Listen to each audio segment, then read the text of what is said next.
So we're now going to slightly change gear and have a high-level view of industry and what we can learn from other industries about how to support our healthcare staff.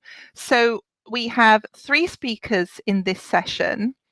And first of all, we're going to hear from Stephen Costello, who is the CEO and co-founder of Spectrum.Life, one of the largest providers of health and wellbeing solutions across the workplace, insurance, student and primary care settings, already taking care of 1 million users for 1,000 clients across the UK and Ireland. So we will be really interested to hear from Stephen. We'll then go on to hear from Paul Pendler and Simon Hand, and I'll give a brief introduction to our next speakers as we come to their segments. But first of all, let's hear from Stephen Costello, the CEO and co-founder of Spectrum.Life. Hi, Helen. How are you? Very good, thank you.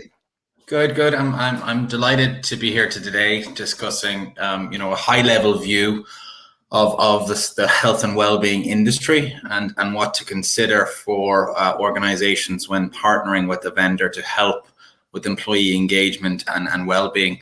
I'm really looking forward to hear from industry leaders in this space as well, Dr. Paul Pendler from JPMorgan Chase and our partner and client in Vodafone Ireland, Simon Hand.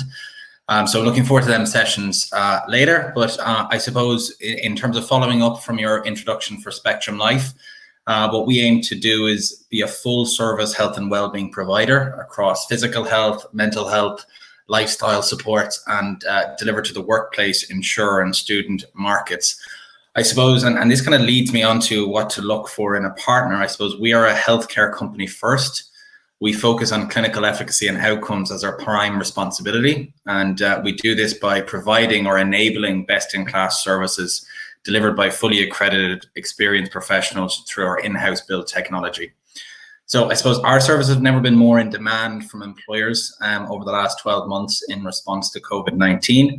And we spent much of the last few months shaping our existing services or our pre-existing services to a COVID and post-COVID world, particularly our digital capability. So that ability to deliver well-being and engage people remotely is going to be incredibly important into the future. And not just only in terms of people who are engaging with well-being from their homes, but there may be, and there is a period of time where experts can't come into the workplace, like a hospital setting where visitors are highly restricted to deliver workplace practices or workplace wellbeing talks or different interventions. So both the delivery of services is obviously moving more digitally, but also how the user transacts with those services are moving digitally, and that's what we've spent a lot of the past year perfecting for our clients. I don't want to repeat anything that's already said here, but I suppose from a non-hospital setting, I suppose employee well-being has been pushed higher and higher in the corporate agenda, particularly as a result of COVID-19 with our client companies. And this was a trend that was, already increasing, but is ever more so now. Recent research with Aon shows 83% of businesses have seen an increased emphasis on well-being as a result of the COVID-19 impact. And this is a UK-based study. And 42% of those businesses surveyed now have a board member who is a well-being sponsor in their business. So really the emphasis and focus on well-being within, leading organizations that we work with has very much so been elevated. And I suppose what companies are looking for is to manage that interim impact of disruption, sense of stress, the sense of anxiety that's been created out of COVID-19, the inability to maybe liaise and work with colleagues in the same supportive packs that would exist pre-COVID, and therefore are much more reliant on the supports that the companies brought in. But then also companies are now preparing to support employees suffering from, long COVID from a physical and mental health perspective, and that fifth wave of COVID-19 from a mental health perspective. So by aligning solutions to need, continuing to invest in well-being and encouraging to utilize the supports that are available and introducing new supports are key items that our client companies are focusing on at the moment. As I said, mental health is really, really high up on the agenda of many of the corporates that we're working on. A survey by the charity Mind showed that 1 in 5 adults who had no previous mental health problems now describe their mental health as poor or very poor. So at a very broad level, the need is elevated massively in the non-hospital setting or non-hospital sector. And I'm sure we've discussed today the impacts of that in the hospital sector as well. So really, it is an opportunity for employers of all sectors to, really be ramping up their supports to employees. And what I'm going to try and do is just give a few guiding principles, 5 guiding principles in terms of what those charged with delivering health and well-being in an organization should look for. They're really much so guiding points and principles. The first one for me is be grounded in health and engage in well-being. So, well-being can be a very, loose term. And really what I would suggest, employers looking in this space is try and find a partner and make sure you test a partner on their efficacy of their programs. So ask for outcome data, ask for their research papers, ask for, even ask for a meeting with their chief clinical officer, their chief medical officer, or their chief scientific officer. So you find a program that is grounded in health, but ensure that the delivery of that program can engage in well-being. So it's really getting that balance right. If you over medicalize or clinicalize a program, it's going to be hard to really, make that land with an employee population typically in the clients that we work with. So really, I think that the guiding principle there is ground your program in health and health science, but really try and engage from a well-being perspective. And that's what we try and do with our clients in terms of how our programs are delivered. I suppose the second point then is digital delivery with a human touch. So we're going to see the increase in digital delivery of all of our healthcare services, and that's already happening. But it can't be solely digital. Don't think that by just purchasing a health and well-being platform that you're ticking a box and that is all you need to do from a health and well-being perspective. That digital platform has to be the enabler of human services, whether that be EAP services, 24/7 mental health support, access to GPs, access to other health and wellbeing professionals, or whether it's just live talks that happen through your health and wellbeing platform that are streamed into your population.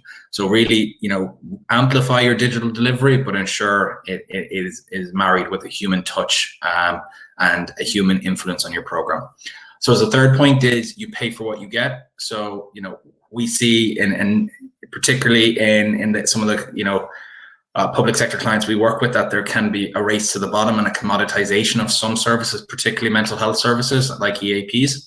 And I would just kind of caution against that when you're going through a procurement process. Just try to get that balance right between, what you're ranking from a fees perspective and also the quality of the product you're getting.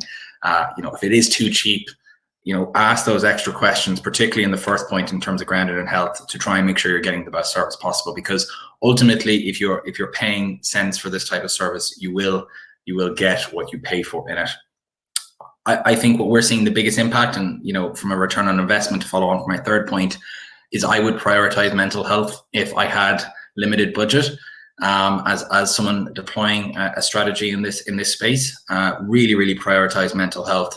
Prioritize the services that you already have and try and elevate them and amplify them, or bring in third-party providers such as an employee assistance provider or other elevated mental health supports from an occupational health perspective.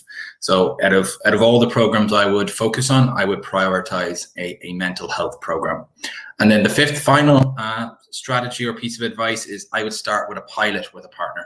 So try and get a partner in for a 3-month engagement on a program that tries to test them across their capabilities. So look at their clinical validations of their services, look at how they implement the digital program that they're going to bring in place, see their providers and their service provider actually interacting with your clients, have a look at the reporting and the outcome measures that you're getting, test them on their account management capabilities, and use that pilot as a way to both learn more about your population and what really are their needs and what's landing well with them, but really use it as a way to test your service provider from a health and wellbeing perspective. So really, they're just guiding points: grounded in health, engage in wellbeing, digital delivery with a human touch. You pay for what you get, so try and get that balance right. Prioritize mental health and start with a pilot. So really, they are guiding principles. feel free to reach out to me on LinkedIn if you have any questions about implementing a program. And I'll pass it back to Helen now for the rest of the segment. That's great. Thank you, Stephen. Really clear there, and very useful to have those guides on procurement, because people really need, as you say, to think about what they're buying and to have a specification that they know what they want when they at least have a starting point when they embark on this. So thank you very much indeed. We'll come back to you when we get to the panel, but for now we're going to move to our second speaker for this segment, who is Paul Pendler, a clinical psychologist and vice president for JPMorgan Chase & Company Employee Assistance and Work-Life Program. Paul routinely consults with managers and human resource leaders throughout the corporation on managing mental health issues that occur in the workplace, in addition to coaching and counselling lines with business leaders and employees. So Paul, thank you so much for joining us today, and we'd be really interested to hear about your wealth of experience and how you feel you can bring this to bear to help advise people looking to do this, some of them for the first time, for healthcare employees. Thanks for inviting us from the private sector and non-healthcare to present. I think that, most of the presenters here, you all have had to deal with this in the front lines, and I think I wanted to offer a way how a financial company like ours sort of had to deal with it as well. So just as some background, JPMorgan Chase, we have, I think, over 260,000 employees worldwide. And from sort of February through April, basically different parts of the world started having more and more restrictions and lockdowns. So we had the luxury perhaps of sort of seeing how we rolled things out in Asia, and then as it moved into North America or Europe, and then into North America, and then parts of the United States. But in fairness, I don't know that any of us knew what was going to happen. And I think everybody had this sort of illusion that this would be sort of a heroic, let's all rally together and then we'd be done in a couple months. And then it became pretty clear that that wasn't going to be the case. And I think we sort of dove into our existing wellness initiatives, which have been pretty robust, and really sort of pushed on how to access it, and then added specifically some stuff related to COVID, which I'm excited to talk about. I think one of the things that's important to understand is, as a financial institution, we had multiple layers of our sort of quote unquote lockdown. We were a bank with customer facing public. So they stayed open the whole time. And so we had to deal with employees who didn't want to come to work.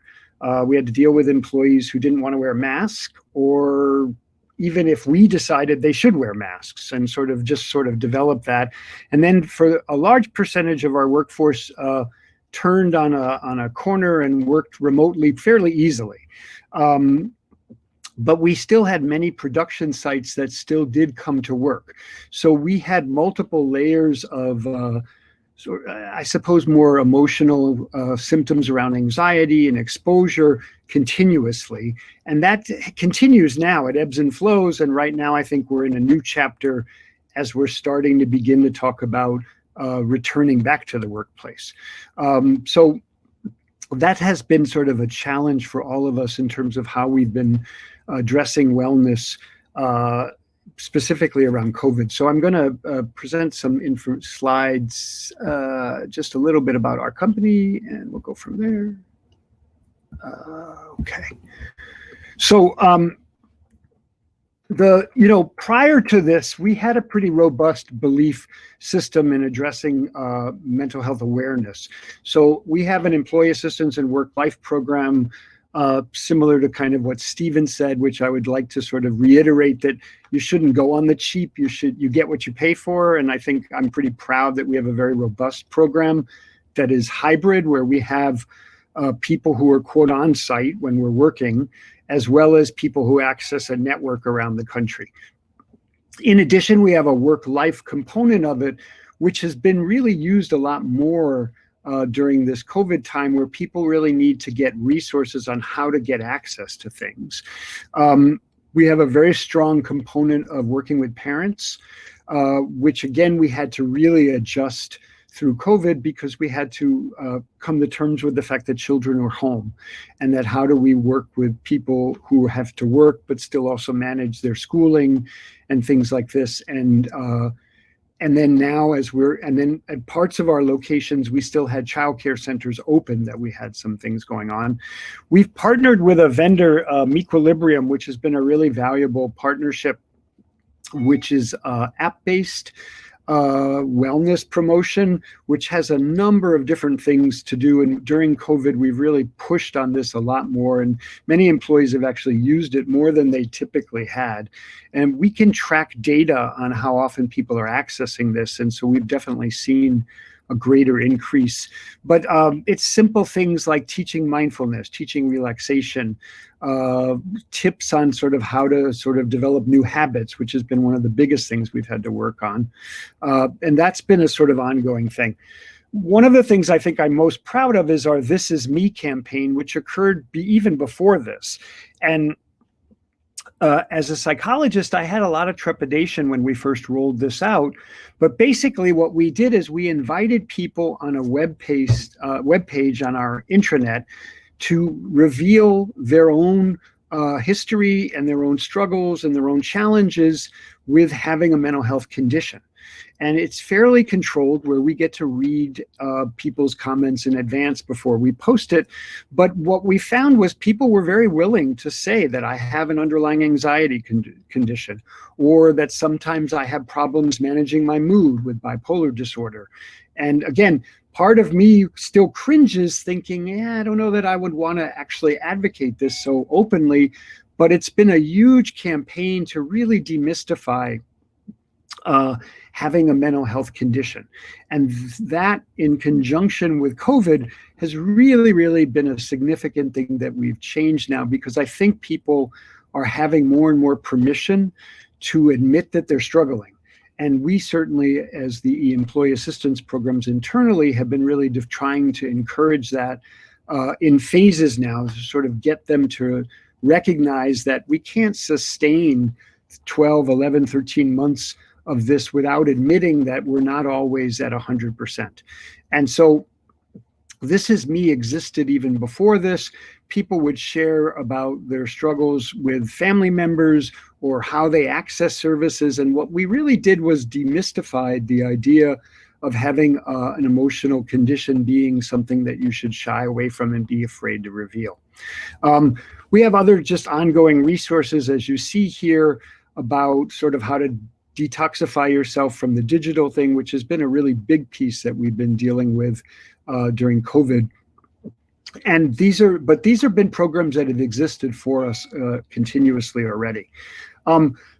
These are some of our other basic programs that existed independent of how we've managed COVID. And as you can see, we have a lot of business resource groups, as most large companies do. Coping Connections has been something I think I really wanted to describe, that we're probably the one company that developed this in response to COVID. What we decided to do was create multiple times throughout the week worldwide opportunities for people who didn't know each other to come into a Zoom room and basically sit together and answer two specific questions. What is your overload? And what do you do to recharge? And it was very structured, where we've sat them around. They weren't allowed to sort of comment on each other, but the idea was just to go around the room and talk about where are they at. What we did is we found some research about how to deal with elements of mass trauma, which is what we've understood this to be. And that one of the biggest elements we figured out is that we needed to provide safety, calm, and connection, and a sense of hope. And by sharing what their struggles were, and more importantly, also sharing how each of them managed day to day, people were able to sort of say that they weren't alone. And this continues now. So on any given week, we run 5 or 6 around the country and worldwide. throughout our network. People can go online and just sign up for it. And what's important about it is that most of the time people who attend these do not know anybody else. And partially what we've seen as a result of sort of the COVID experience is the idea of being invited to be more authentic and be open has really been encouraged and continues to be encouraged. So our Coping Connection experience has gone through stages. Early on, we were dealing with a lot of grief in that many of our employees lost loved ones, particularly in the United States, where it started in the Northeast and New York area, which had a tremendous amount of losses. And it's ebbed and flows. And so what we found is that moving from grieving to just adjusting to learning how to manage working from home, and then to learn how to manage the sense of isolation, this Coping Connections has been really invaluable for us about that. Another area that we've had is what we did specifically is about sort of halfway through this experience of this year, we really launched a very targeted approach about why wellness matters. And what we did really, we anchored it around how to adjust from COVID and to address specifically the need about recharging, as well as creating this culture of awareness and compassion. Basically, from our experience in the non-healthcare world, employees were really isolated and weren't able to sort of give themselves permission to say, I'm struggling today. It did not necessarily produce greater access to employee assistance counseling visits. What we really wound up having to do was how to encourage managers to pay more attention to checking in with people in a different kind of way. I think what we've realized, and again in the healthcare world, because people were not remote, but in our world, I think people really underestimated the importance of being able to get up out of your desk and go talk to somebody randomly while you were going to the bathroom or getting some water, and that all of these things were not happening, and they still don't happen now. And so what we really had to do is push this sense of a culture of greater awareness, which is really where we are right now, where we're presenting to various teams on a regular basis sort of strategies to manage working remotely, how to build up a consistent sense of structure, how to get yourselves out of your chair and get out of the house on a regular basis, not to sort of work 10, 12 hours straight, which is what we sort of knew and found early on that that's what people were doing. And lately now what we're focusing on is really trying to get employees to check in more with each other and notice when people are really struggling. I think given right now that we're still continuing in this world, and though I think there's more and more signs that people will gradually starting to come back to work, what we've started doing in our presentations is really talking about the idea of transitioning, and that returning to work is not going to look anything like work did before. And even those of us who are already working with customers and things like that, the world looks very different now. People wear masks, people have plastic shields, the whole way they're interacting. And what we're trying to do is normalizing that this transition period is fraught with inherent instability. And that until we get to the next level, which we're still not really there yet, we have to learn to sort of navigate sort of shifting floors, and that it isn't going to be always so stable. And that what we've done by pushing this forward together page is we keep blasting different ideas and strategies sort of specifically tailored to those who are working remotely versus those who are dealing with the customer facing public and things like that. I think that's what I would say is that's probably enough of my presentation to just give you some opportunities for questioning afterwards. But I think we've had a strong commitment for wellness and continue to. I think what we've really learned through as a result of COVID-19 is to just increase and encourage greater sort of authenticity and revealing where people are, and really teaching managers how to identify those that need extra help. So thank you very much. Thank you, Paul. That was really very, very interesting, and so good to hear from a company that was considering this, when it wasn't panic stations, as it were. So you, as you say, you already had a very good system in place that you've now been able to build on and adapt. And I think, sadly, for a lot of healthcare providers, there has been a bit of an attitude that, our staff don't need this sort of support in the past. So I don't speak for the entire, and certainly some of the presenters that we heard in our earlier sections were very much ahead of this. But sadly, some healthcare organisations have not really considered this to date. And there is still quite a macho culture where it's not seen to be okay for healthcare staff to say I'm struggling, and because they have to cope, they're the heroes, they're the leaders in the situation, the patients are relying on them. So there's a lot that some of us in the sector have to learn about how to do this and do it well. So thank you very much indeed for sharing your experience. So we're now going to move on to our third speaker for this section, and it's my great pleasure to introduce Simon Hand, who is the Head of Reward and Organisational Effectiveness at Vodafone Ireland. So Simon is responsible for all aspects of total reward policy and design to support the achievements of business strategy and goals. And Vodafone has taken an innovative approach to rewards and benefits, and has been recognised with several industry awards in response to this: pension quality standards, champion wellness strategy, and excellence in workplace award, for just 3 examples of how this has how this has been recognised. So we'd love to hear from you, Simon, about how you have been leading this approach and the evolution of wellbeing at Vodafone Ireland. Thank you. Great, thanks, Helen. It's great to be here. And I guess I'd start by saying a lot of what Paul said resonated with me, even though we're in different industries. I think the themes are consistent. So what I'd like to do, Stephen mentioned up front that we've been partnering with Spectrum.Life for a few years now, probably 5 or 6 years. And I guess I wanted to talk to you a little bit about our journey from the beginning right through to now, because the reality is it's evolved a couple of times over the 5 or 6 years. So I guess I wanted to start by talking to you a little bit about, from the beginning, our aim was to develop a holistic approach to wellbeing for our people. And we very much wanted to create a culture that empowers our people to manage their own health and wellbeing needs.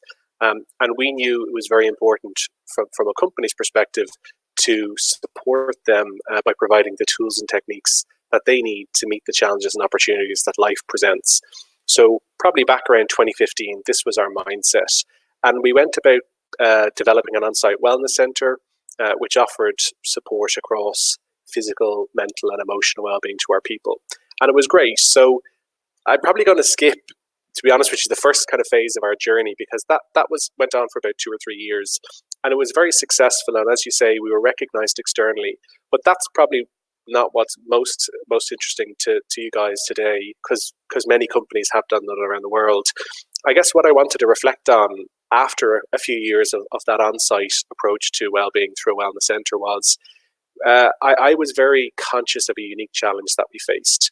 And the challenge was that we were delivering the support to our people primarily through our on-site wellness centre. And unfortunately, we didn't have an equivalent online experience.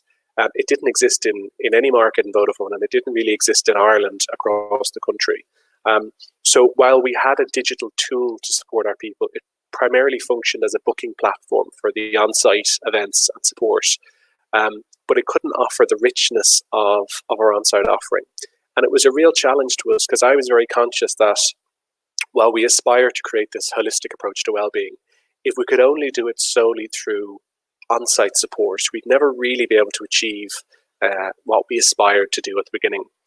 So we worked very closely with Stephen and his team for about 2 years to look at what a digital solution might look like for us. And really we were saying we need a digital solution to take our approach to wellbeing to the next level. And it was critical that it could provide the same level of support on site through an online digital tool. So I have it in the screenshot here, just some images of when we launched our platform. So we were delighted in May of 2019 to rebrand our approach to wellbeing and also launch this new digital platform. So we called it Evolve, and we were really proud of our achievement because it really represented an evolution of the multi-year journey we had been on to date. It was the first fully connected on-site and online wellbeing program in Ireland. And I think that was critical for us because, as I say, we were very conscious without the ability to offer support to our people remotely or digitally, we could never really achieve our ambition. So that probably kind of summarizes, the first phase of our journey, which was around developing on-site support and then coming to the realization that we needed to do more. I have a slide here, which is some of the highlights of Evolve, and I won't go through all this because you can kind of see it's quite numerous. It's quite a busy slide. But effectively, through Evolve, our people can access, videos, podcasts, and articles on a variety of wellbeing topics. They can invest in their fitness, in their nutrition, across a wide variety of areas. We also have our employee assistance program built in. It's embedded within Evolve, which is both a website and an app. And the nice thing about that is, from an EAP perspective, it means that our people have access to the employee assistance program 24/7, and it's available through the app, via phone. There's live chat functionality, video consultation, or you can book into a face-to-face appointment. But I guess, without going into all of what Evolve can do, if I was to take it up a level, I'd say Evolve really was the missing link for us. It was the technology that enabled us to achieve the wellbeing vision that we had set out many years before. And one of the nice things about it was because of the breadth and depth of the services available, it actually allowed our people to engage in the activities that interested them most. So it actually enabled employee-led approach to wellbeing. And this might be something that many companies and maybe the guys on the call today will appreciate. If you're trying to kind of service everybody's needs in the wellbeing space, it's very difficult because everybody realistically is on their own journey and they each have different areas that they want to invest in, whether it's physical, mental, emotional, and so on. So what we were able to do with the platform was provide the breadth of services that enabled effectively self-service. So I could say, look, I'm really interested in investing in my physical fitness, for example. I'm going to pursue that path. And it's not that I'm not have the option to pursue other paths, but it allows me to really take an individually led approach to investing in my well-being. And I think one of the great things as well about investing in the digital platform and technology is it really allowed us to blend the best of human interaction and digital innovation to deliver a leading solution for our people. So I guess I'm very conscious of the audience, and in your setting, this wouldn't necessarily be the norm, but I guess what I'd be highlighting is the importance of thinking about technology as an enabler and as a way to remove barriers to support. And as I say, the EAP example, because it's embedded in the platform, it's a very simple example, but it removes some of the barriers that our people may have felt before engaging with support to talk about a topic, a challenge that they might have faced. I think the next thing I want to talk to you about is mental health. So this is kind of the third phase of our journey. We had our on-site phase, then we developed the digital platform. And about 2 years ago, we really recognized the importance of investing in mental health. And the irony is all of this stuff is pre-COVID, so you can imagine there's been a lot of additional challenges in light of COVID, which I'll talk about later on. But we worked again with Spectrum to develop a mental health strategy. So we set out our vision and we identified a number of objectives and enablers. But that was critical because we did all that work before COVID began. And as you can appreciate, COVID-19 has had a significant impact on mental health. And I have this slide here. It's a little bit on the external lens when we looked externally on the impact of COVID-19. And it strikes me that this is an audience that probably is much more familiar with this than I would be, as kind of a lay advocate for wellbeing and mental health in Vodafone. But I think what we do know when we think about COVID-19 and mental health is that unfortunately, while the specifics are still emerging, it is clear that unfortunately it is accelerating the growth curve of mental health difficulties in society. So that won't really be news to But I guess to maybe link back to what Paul was saying, one of the other complicating factors that we realized when we all started working remotely in Vodafone was that brought its own challenges. So we saw challenges emerging around loneliness, around difficulties around work-life boundaries, and also things around, I've noted here, the autonomy paradox. So, this refers to the tension that exists between autonomy, when people have higher levels of autonomy, and then they equally have higher perceived expectations around them. So actually, while COVID-19 presented many challenges to our people's mental health, the changing dynamic of fully remote working and having the shock, I guess, of transitioning to that overnight also brought various challenges. So what we know is that there's an overall trend towards a growing sense of disconnection and uncertainty, but also the monotony that's emerging, across not only Vodafone in Ireland, but across the general population across the world. So I guess we kind of recognize that within that context, active and vigorous engagement with mental health education and early intervention is more vital than ever. So I think oftentimes people will be very aware of the first point, which is the direct link between mental health and COVID-19. But maybe there are some indirect challenges that have emerged that we probably wouldn't have foreseen this time last year. I wanted to also talk a little bit about the internal lens. So what are some of the learnings from Vodafone Ireland specifically? We did an analysis of our EAP utilisation, and we looked at the 6 months before COVID struck in Ireland, and then the first 6 months of us all working remotely. And we wanted to see if we could gain any insights or identify trends or patterns that had changed over the course of COVID becoming a reality for our people. So the first thing I wanted to highlight is, again, linked to kind of technology. So we saw something that was quite interesting. When we looked at our EAP utilisation, it increased pretty significantly in the second period compared to the first period, so during COVID. So about a 17% increase. So that wasn't unusual to us initially. But when we looked at the all corporate utilisation, what we saw was the opposite happened. So there was a pretty significant decrease in EAP utilisation, nearly 19%. And that was strange. So the question we had to ask ourselves is, why was there that contrast? Why did our EAP utilisation go up while at the same time, in general, across corporate organisations, it went down? And what we established was, when people started to work remotely, they lost their most frequent pathway to the EAP service, and overall EAP awareness declined as a result. And it's quite a simple example, but I think it probably would ring true if you were to apply it even to circumstances in your own industry, and maybe some this sense of pathways being disrupted. So it indicates that many companies have an over-reliance on office-based EAP awareness and promotion, and very much a focus on in-person referrals to the EAP service. So that, for Vodafone, that might be manager to team member or colleague to colleague. But by contrast, in Vodafone, because, as I mentioned, we had our EAP service embedded within our Evolve platform, and it was front and centre through a lot of the comms and messaging we delivered to our employees over the course of the first 6 months of COVID, we saw our EAP utilisation actually go up and really strengthen.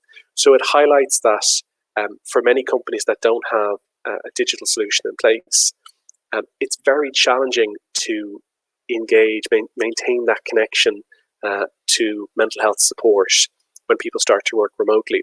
And I know remote working probably isn't as relevant to most of the audience today, but the point I'd like to highlight there is the location-specific dynamic of this. So in the case of EAP, what we see is in many companies, EAP engagement and utilisation was closely linked to location proximity. And when that was changed, when people started to work remotely, you saw a real decline in usage in one cohort, and then in the Vodafone Ireland cohort, it actually increased.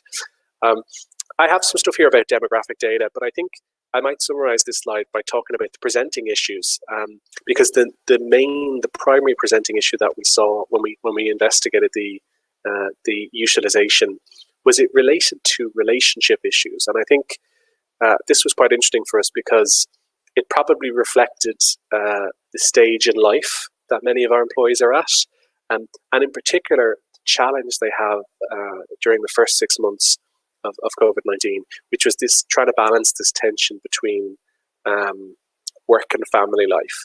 And that's a theme that's emerged time and time again. And it's kind of an example of, I guess, the indirect consequences of what's happened over the last year, because a lot of that, the root cause of it is COVID-19 and the fact that we all have to work remotely. But more broadly, it's what happens when there's a change to our patterns and behaviors and our environment.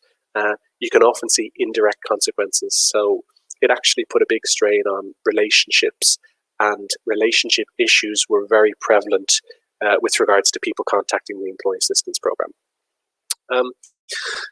We did a big event a big series of events over the course of October. So we did Mental Health Awareness Month. And based on what I said about our approach and our digital platform, you probably won't be surprised to hear, we did lots of digital seminars. We had external speakers on a variety of topics talking to our people, and we organised digital consultations, so one-to-one sessions with experts, a variety of experts, whether it's sleep experts or parenting experts or nutritionists. And this was all off the back of feedback that we got from our people in terms of this is where we need more support, and also some insights from the EAP data. But I think the most impactful thing that happened over the course of the month was the level of leadership advocacy that we saw. And there's two examples that I wanted to highlight to you. Vodafone Ireland is an entity within the Vodafone Group, and Vodafone Group is a global organisation. They have, I think, 130,000 employees all over the world. And one of the really important things that our chief HR director did globally, Leanne Wood, was she wanted to have a conversation about mental health. And we had a global webinar where all the markets were invited, all the employees were invited to attend on World Mental Health Day. And she invited our market to talk a little bit and share our experience. So we actually took the opportunity to share some insights on our EAP analysis, but she also interviewed one of our mental health first responders. And it was so powerful to hear a global leader in our organization, asking for advice and guidance from one of our mental health first responders. And it showed great, I guess, maturity, but also, a lack of ego, and an ability to engage with a topic earnestly and openly, and not be afraid to embrace it. So that was really powerful from our global HR director.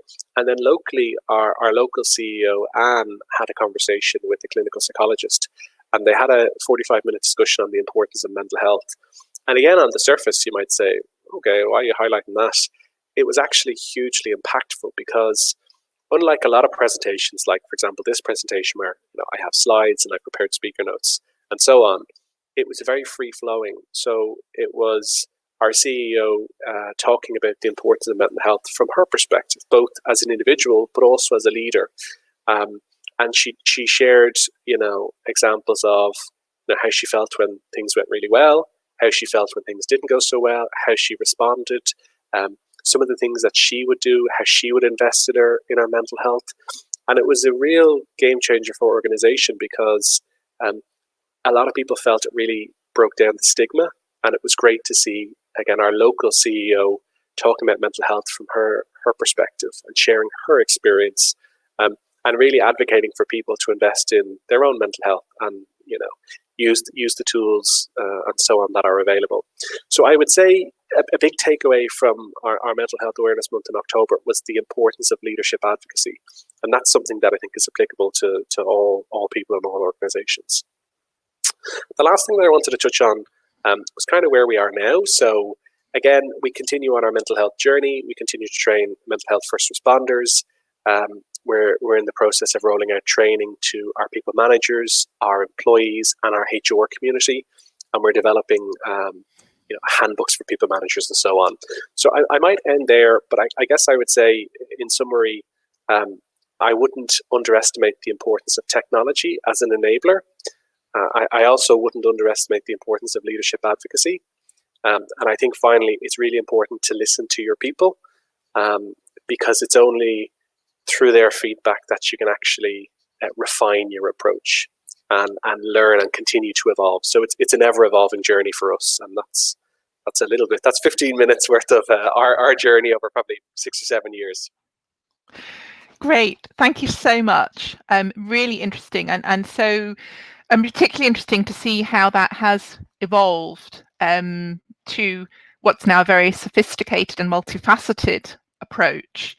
And we're now going to bring in our other speakers, and I think, in a way, as you say, that's 6 years experience, and our other speakers have also had a lot of experience. But the question I want to put to you is, what would be your top tips to enable hospital services to support their workers?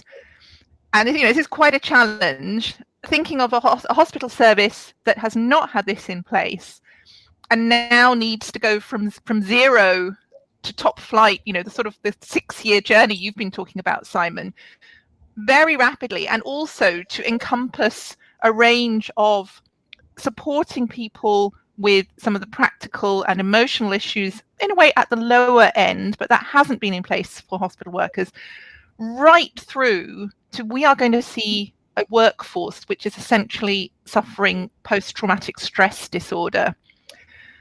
So quickly, we'll go around quickly in the order that you spoke, just very, very quickly from each of you, a couple of top tips. What do hospital managers charged to put this in place, what do they need to think about? So Stephen, I'm going to put you on the spot first. Your top tip for sort of 0 to 100. I'll just give kind of one just to start, just so I don't take any from Paul and Simon, but I'm sure they're going to be on their top of their lips as well.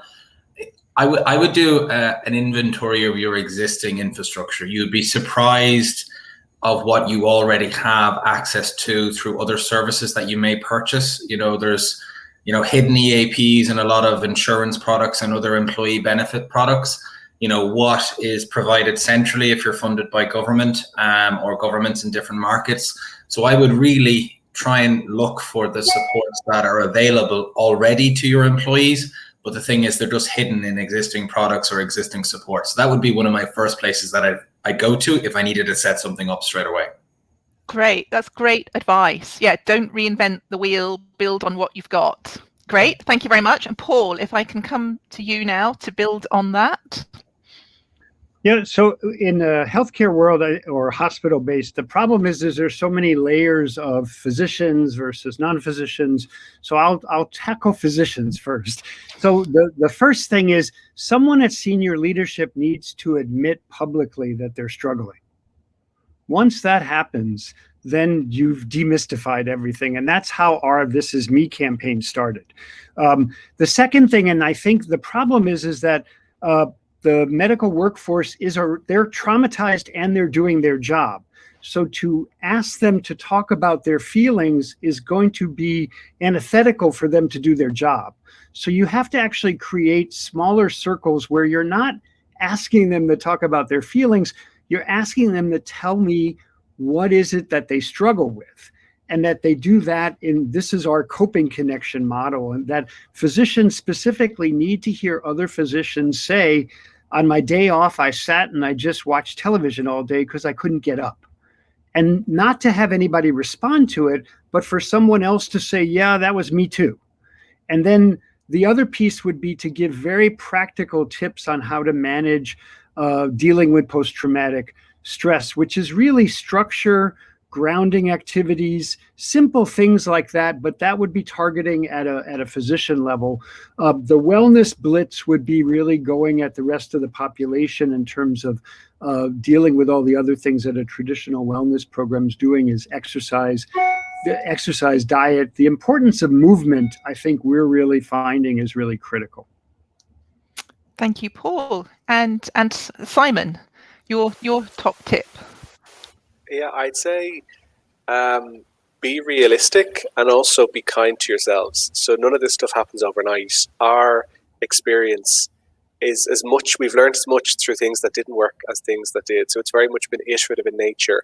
And what's core to that is listening to your people and listening to their feedback and being open to refine your approach based on that feedback. So Stephen and I have talked in the past, we think we're going to do this, it's going to be great. And then you launch it and, for whatever reason, it doesn't engage people. So you have to be open to try things and then refine them if they don't work.